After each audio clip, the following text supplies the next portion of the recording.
13 ستمبر ہی کے دن جب پاکستان کے وزیر اعظم یہ فرما رہے ہیں کہ فل فورس کے ساتھ دہشت گردی کو جواب دیا جائے گا، تو کابل میں نمودار ہو جاتے ہیں ظلم خلیل زاد۔ زلمے خلیل زاد اکیلے نہیں، زلمے خلیل زاد تو میں نے جب تصویریں دیکھی تو میں سمجھا یار یہ تو کسی زمانے میں خود اسپیشل انوائے ہوا کرتا تھا، کیا یہ اس کے یعنی ترجمان کی حیثیت سے انٹرپریٹر کی طرح آیا ہے؟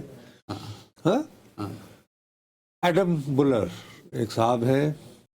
اچھا ایک بات یاد رکھنا، ٹرمپ نے اپنی گزشتہ دور صدارت میں جو ٹیم رکھی تھی اس میں سے بہت کم لوگوں کو آٹے میں نمک کے برابر لوگوں کو اس نے اس دفعہ بھی رکھا ہے۔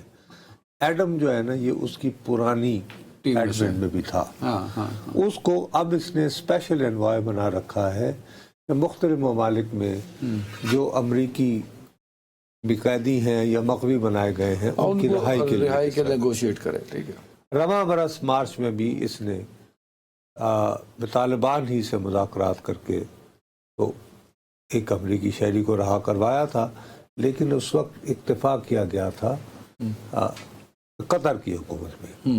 اب امریکنوں کے پاس اینے جوگے نہیں رہے کہ آپ قطر کو کہیں کہ جی ہمارے بندے یہ ذرا یار بات جاری رکھو، پریشر کرو، لہذا ایڈم صاحب خود ہی آ گئے۔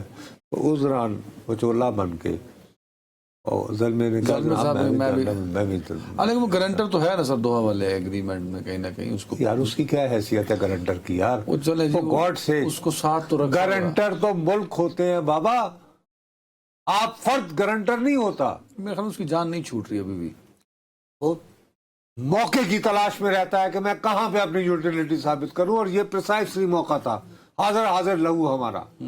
اور اب یہ ایک نئی سازش بن رہی ہے۔ وہ کیا؟ وہ سازش یہ بن رہی ہے کہ اگر پاکستان اس علاقے میں اس خطے میں امن کے لیے، اور ظاہر ہے یہاں کے امن کے لیے اگر معاشی جو ہے وہ تھوڑی بہت خوشحالی آنی ہے تو اس میں چین نے اہم کردار ادا کرنا ہے، چینی منصوبوں نے اہم کردار ادا کرنا ہے۔ اور اگر کیوس رہے تو کس کو سوٹ کرتا ہے؟ تو ابھی شراکت دار تو امریکہ بھی ہو گیا نا اس انویسٹمنٹ اور اس ڈیولپمنٹ اور اس ساری چیزوں میں۔ آپ کہہ رہے ہیں نا وہ ایم او یو سائن ہو گئے یہاں، M O U sign India سے زیادہ ہوئے ہیں۔ وہ نہیں 3-4 دفعہ میں بھی انگریزی بول رہا ہوں جا کے، انڈیا سے زیادہ سائن ہوئے ہیں؟ نہیں انڈیا سے تو کم ہوا۔ تو آج کل کیا حالات ہے دونوں کے؟ ڈیلیگیشنز تو آئے نا آج کل ان دونوں کے کیا حالات ہیں؟ کیا امریکی صدر اور بھارتی وزیر اعظم نے دونوں ممالک میں جا کر پبلک اجتماعات سے خطاب نہیں کیا تھا؟ انہوں نے ٹیکساس کے شہر میں اور انہوں نے گجرات جو تھا آؤڈی موڈی ٹھیک نا ہوا تھا نا، ہوا تھا۔ تو اس لیے اس طرح کی چیزوں کو آسانی سے نہ لیا کرو۔ اور وہ میں کیوں کہہ رہا ہوں، ظلم پھر خلیل زاد کس مشن پہ؟ اگر میری منطق آپ کو اس کو ویٹیج نہیں دے رہے تو کسی منطق وجہ سے تو آیا ہوگا نا۔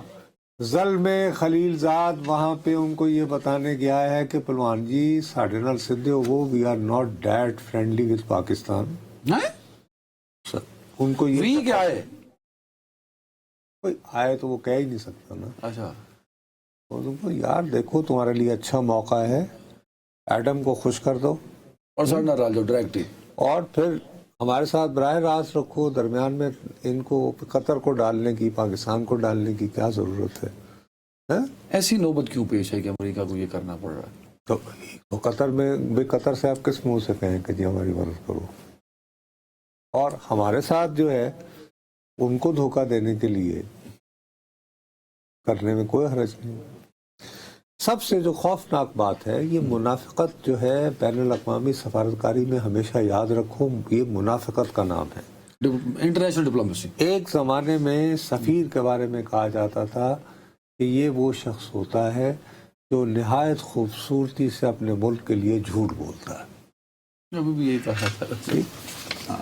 یہ جناب یہ جب ملاقات ہوئی ہے ایڈم کی اور زلمے خلیل زاد کی، اس کے آخر میں اسٹیٹمنٹ جاری کی ہے افغان حکومت نے، اور اس کو بولڈ لائنوں میں لکھا ہے، نمایاں کر کے، بالکل آخری 2 لائنیں ہیں۔ ہی ایڈڈ، یعنی کس نے ایڈ کیا؟ ایڈم بلر نے۔ Adam He added that the United States respects the right of nations to make their own choices.